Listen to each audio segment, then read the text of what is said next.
Bem, amigos, então voltamos aqui no nosso bloco de aula e vamos falar sobre o tema dano. Estudamos todos os outros pressupostos da responsabilidade civil, aí a conduta, o nexo causal, a culpa e chegamos então no elemento dano, um importante assunto, um importante elemento para todos vocês. Então aqui vamos para a nossa tela e vamos falar sobre o tema dano. Olha isso, tema importante porque sem dano não há de se falar em responsabilidade. Para que haja dano, tem que ter havido responsabilidade. Para que haja dano, deve ter havido responsabilidade. Esse é um tema caloroso e importante para todos vocês. E a gente vai começar falando sobre o assunto de dano material, também descrito como dano patrimonial. Assim você também pode chamar dano material, dano patrimonial. Bom, o dano material, ele divide-se em o que, Cris? Olha só, preste muita atenção. Danos emergentes e lucros cessantes. Danos emergentes e lucros cessantes. O que é um dano emergente, Cris? É a perda no patrimônio já existente. Isso são danos emergentes. Perda no patrimônio já existente. E lucro cessante? Lucro cessante é aquilo que você deixou de ganhar. É aquilo que você deixou de ganhar. Isso é o conceito de lucro cessante. Aquilo que você deixou de ganhar. Então, um exemplo clássico. Vamos imaginar aqui um taxista. O cara tá dirigindo o carrinho dele, bonitinho. Lá. E aí vem um outro carro e brum, bate no carro dele. Vem um outro carro e brum, bate no carro desse taxista. Perceba, amigo e amiga, a seguinte situação. Esse taxista teve seu carro aborroado. Perda total, destruição do veículo dele. Qual o dano emergente dele? O táxi. Porque o táxi já fazia parte do patrimônio dele. Então eu tenho aqui um dano emergente. E o que ele deixou de ganhar? Quais são os lucros cessantes dele? As diárias que ele vai deixar de ganhar. Porque o carro dele parado, ele não consegue produzir. Ele não consegue trabalhar. Com o carro dele parado, ele não consegue produzir. Ele não consegue trabalhar. E aí o que acontece? Temos aí lucros cessantes. Lucros cessantes. Percebam todos vocês, amigos e amigas que me escutam, tá? Que o tema lucros cessantes é aquilo que você deixou de ganhar. Então, na sua tela, o dano material, o dano patrimonial e, claro, o dano material patrimonial, ele deve ser provado. Ele tem que ser provado. Ele deve ser provado. Ele tem que ser provado. Esse dano que nós destacamos como dano patrimonial. Bom, então, seguindo aí no nosso estudo, vamos para o dano de natureza moral. Aqui as pessoas gostam muito de conceituar que dano moral é isso, dano moral é aquilo outro, aquilo, blá, blá, blá, blá, falo demais. Dano moral nada mais é do que a violação de um dos direitos da personalidade. Então, vamos aqui. Violação de um dos direitos da personalidade. Isso é o que nós podemos destacar como dano moral, meu amigo e minha amiga. A violação de um dos direitos da personalidade.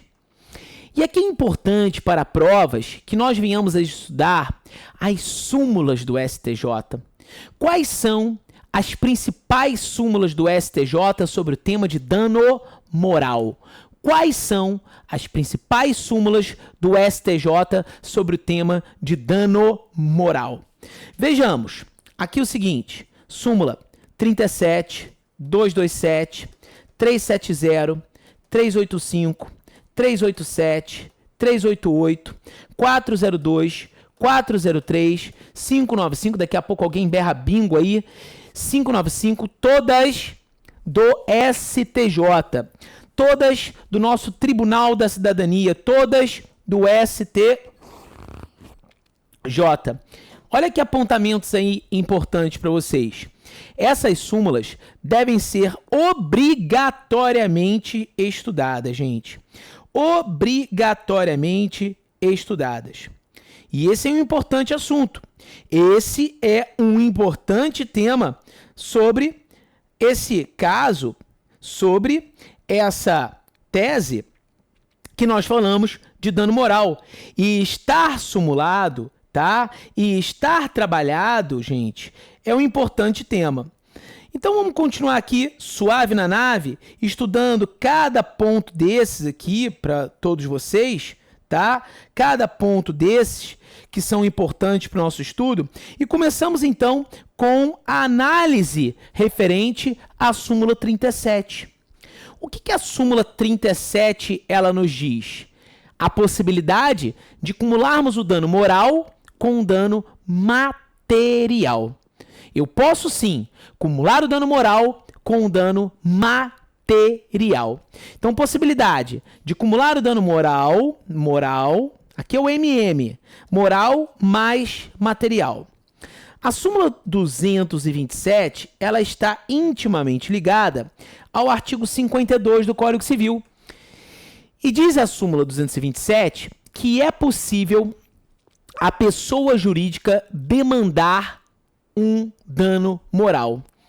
Então a doutrina até critica alguns doutrinadores falando que não é dano moral, é um dano institucional. É um dano institucional e não o dano moral. Aqui então, a pessoa jurídica poderá demandar sobre um tema de dano moral. Não há nenhum óbice nisso. A súmula 227 diz, apesar de alguns doutrinadores criticarem, a súmula 227 diz sobre o tema, sobre o assunto de dano moral para a pessoa jurídica.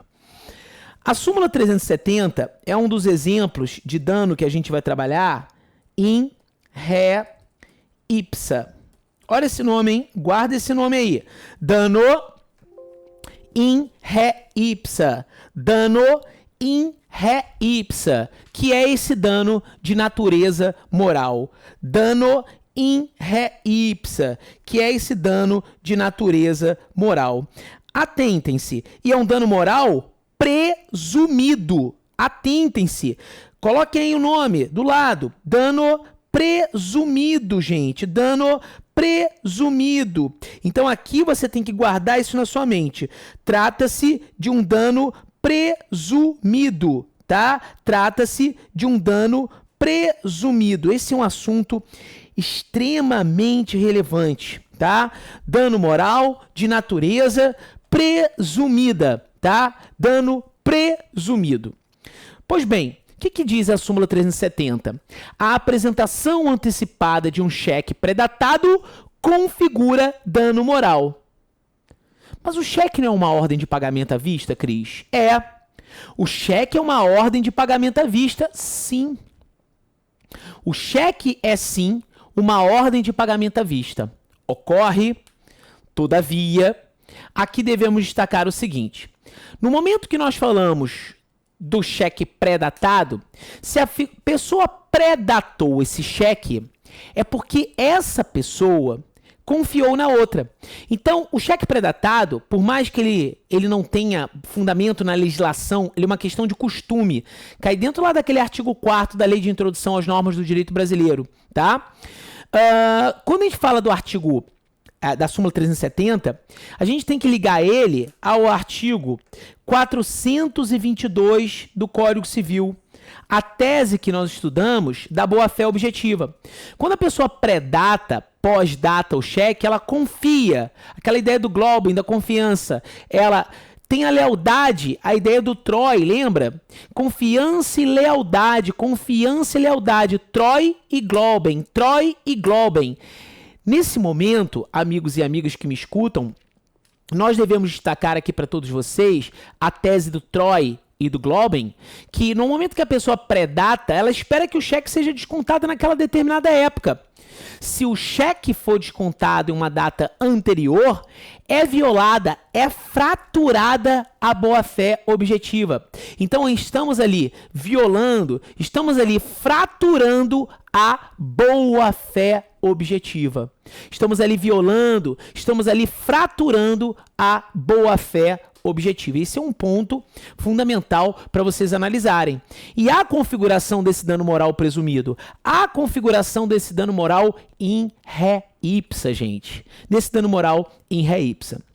Súmula 385. Eu falo que é uma súmula em que se bate em cachorro morto. Súmula 385 do STJ. Eu falo, ó, tamo batendo em cachorro morto, gente. Tamo batendo em cachorro morto. Não adianta falar pra mim, eu vou criticar sempre. Tamo batendo aqui em cachorro morto. E percebam o porquê nós estamos batendo em cachorro morto. Pare e pense. Olha só, o cara tá com o nome dele sujo. O consumidor, por exemplo, tá com o nome dele sujo. Ele deve, não nega, não tem dinheiro para pagar. O nome dele tá lá apontado no rol dos maus pagadores. Ele deve, não nega, não tem dinheiro para pagar, ok? Pronto. Beleza. E aí o que acontece? Para e pense. Para e pense aqui nesse sentido. O nome dele foi também apontado no rol dos maus pagadores, só que agora indevidamente. Há uma negativação devida, positiva, e uma indevida, negativa. Dessa indevida, a indagação é a seguinte: cabe dano moral? A resposta é negativa. A resposta é negativa. Não será cabível dano moral. Por quê? Porque há uma pré-existente inscrição. Eu não concordo com essa súmula. Quero deixar bem claro isso para todos vocês. Eu não concordo com tal súmula. A súmula 385 do STJ diz que se houver uma pré-inscrição legítima e uma ilegítima, dessa ilegítima não será cabível dano moral. Caberá no máximo o cancelamento do registro. Será cabível no máximo o cancelamento do registro. Olha que ponto importante, hein? Olha que ponto relevante para vocês. Será cabível no máximo o cancelamento do registro, porque é uma prévia inscrição e ela é devida. Eu não gosto, mas é súmula e súmula cai na prova. Súmula 387. Uma súmula aqui que pôs fim a uma velha discussão. Eu me formei no código, com base no código de 1916, eu me formei no ano de 2001, e lá se discutia e se falava que o dano estético ele estava embutido no dano moral. O dano estético ele estava embutido no dano moral. Então, atenção, tá? O dano estético está embutido no dano moral. Bom, com essa súmula, tá? Apesar da doutrina criticar essa ideia também, uma outra parte doutrinária, com essa súmula pôs-se fim, né, a uma velha discussão. O dano estético, ele tem a sua autonomia. É uma lesão duradoura. Ela não é caracterizada, o dano estético não é caracterizado pela irreversibilidade. Não. O dano estético não é caracterizado pela definitividade. Não. Não. O dano estético, ele é caracterizado por uma situação duradoura. É uma situação duradoura. Ponto. Acabou. Uma situação duradoura. Ponto. Finalizado. Acabamos isso. Uma lesão duradoura. Acabou. Tá bom? Por quê? Vamos imaginar, com o avanço da tecnologia na medicina, vamos imaginar que uma cicatriz que hoje existe possa não mais existir. Uma cicatriz que hoje existe possa não mais existir. Ok? E aí deixará de ser um dano estético? Não, porque foi uma lesão duradoura. Então, o dano estético ele pode ser acumulado com dano moral? Pode. E no cotidiano, por exemplo, de uma advocacia, poderá a parte acumular um dano moral, com um dano material, com um dano estético. Dano moral, dano material e o dano estético, sem qualquer tipo de problema. Sem qualquer tipo de problema. Possível acumulação do dano moral com o dano material, com o dano estético. Ok? Com o dano estético. Meu amigo, minha amiga, nós estamos aqui diante dessa informação, tá? Que o dano estético é possível acumular com o dano moral. E eu posso acumular o dano material, o dano moral e o dano estético. Eu somo a súmula 387 com a súmula 37. Súmula 388, outro exemplo de dano em ré ipsa. O que é dano em ré ipsa mesmo? Dano moral presumido. Trata-se do dano moral que ele é presumido. Olha que importante essa situação. Dano moral, dano esse presumido. Olha que importante, gente. Dano moral esse presumido. Atentem-se. Quando nós falamos de dano moral, ok? Nós estamos falando aqui desse dano que ele é presumido. E a devolução indevida de cheque, como diz a súmula 388, a devolução indevida de cheque, ela caracteriza dano moral. A devolução indevida de cheque caracteriza dano moral. Ok? Ok?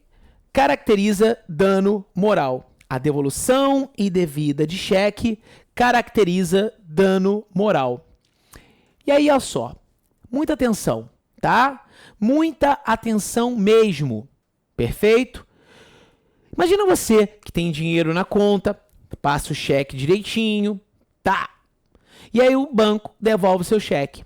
Aquela sua imagem ilibada no mercado, aquela sua imagem ilibada, passa a ser uma imagem enxovalhada.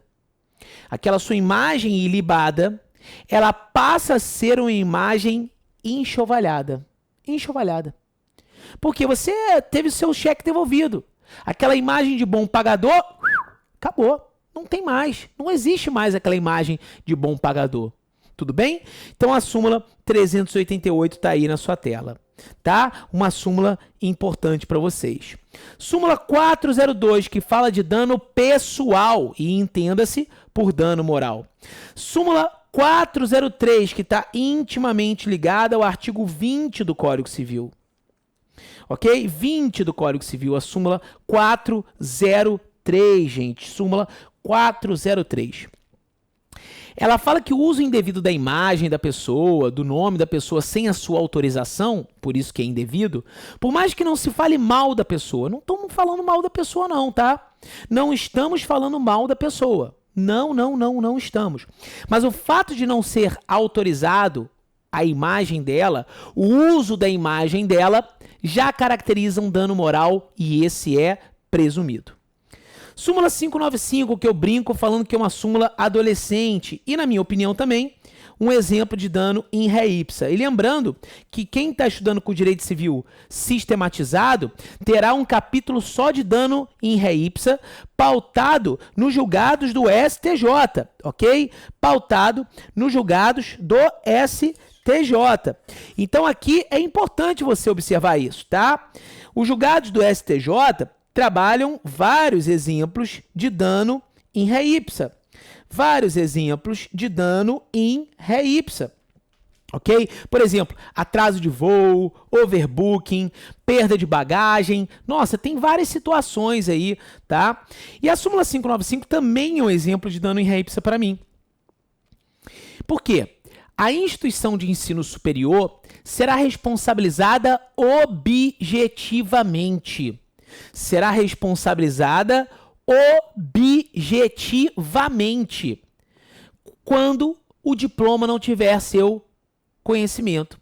Vamos imaginar, você, meu amigo e minha amiga, que você fez direito, 5 anos, faculdade, e aí se forma, quando vai pegar o canudo, ele não tem a sua validade, seu conhecimento.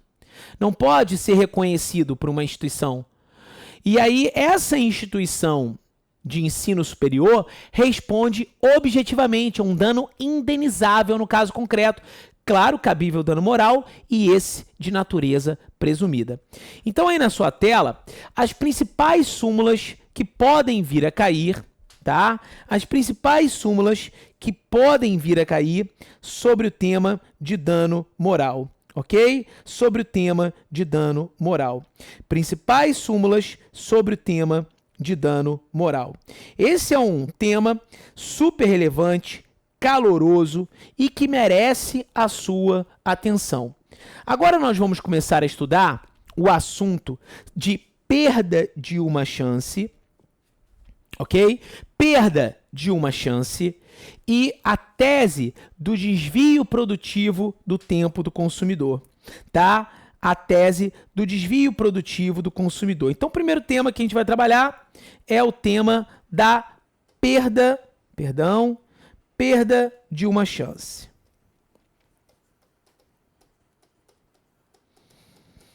Uma tese francesa,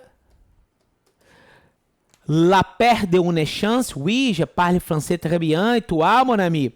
Então, perda de uma chance, la perte d'une chance, e um caso clássico no STJ é o recurso especial 788459 da Bahia, ok?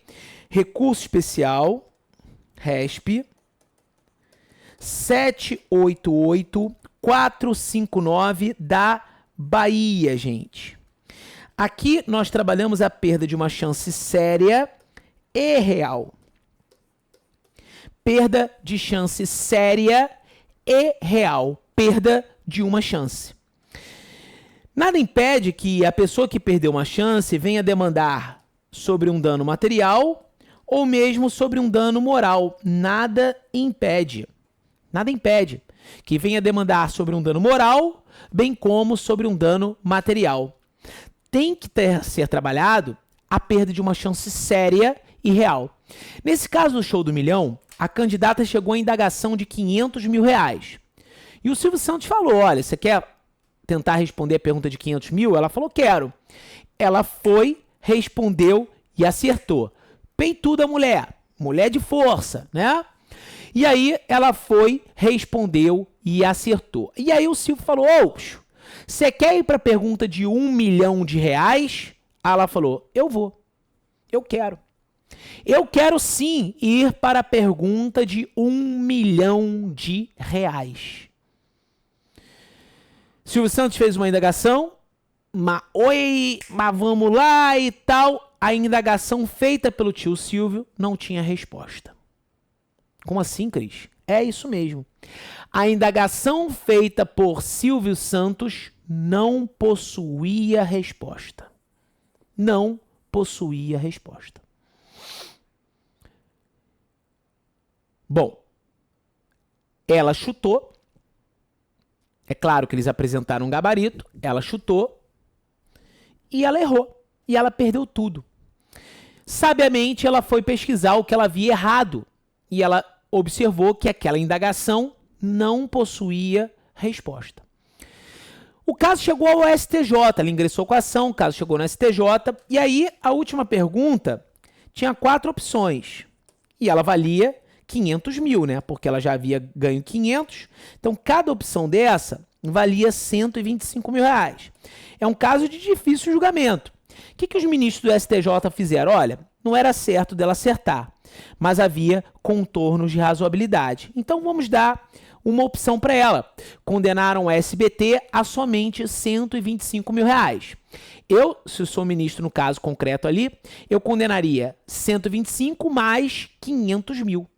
125 mais 500 mil. Mas o STJ optou por condenar só em 125 mil reais. Somente em 125 mil reais. Perfeito, gente? Tranquilo?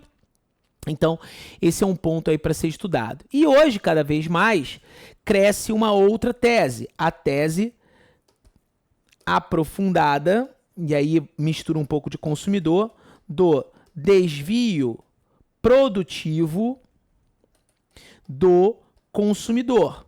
O que seria isso, Cris? A tese do desvio produtivo do consumidor, tá? A tese aprofundada do desvio produtivo do consumidor. Nada mais é do que a perda do tempo livre.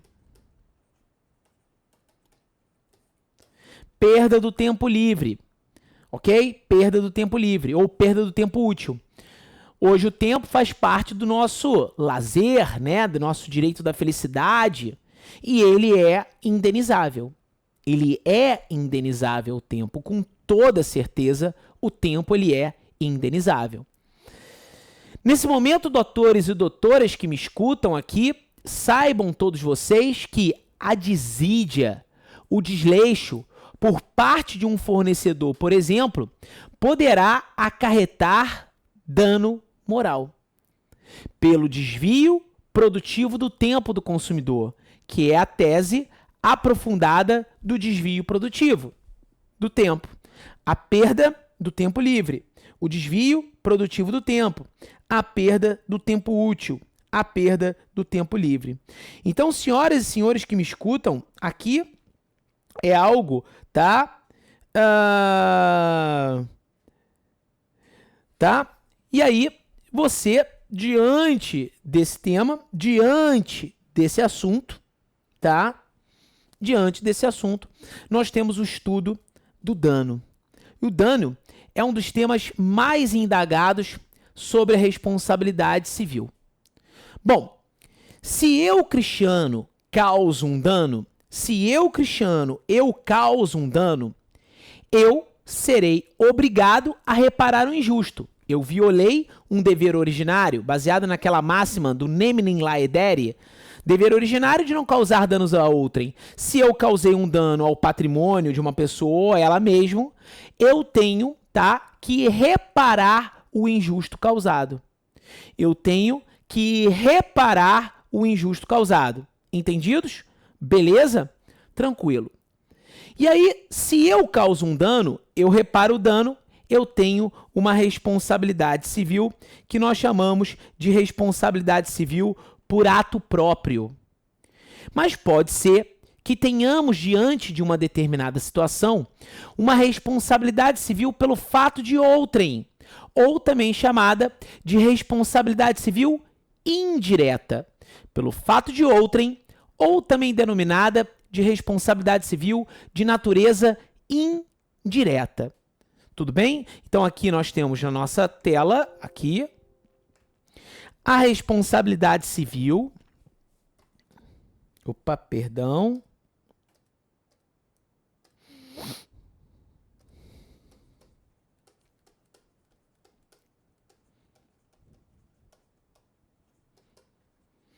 Esse tema cai muito.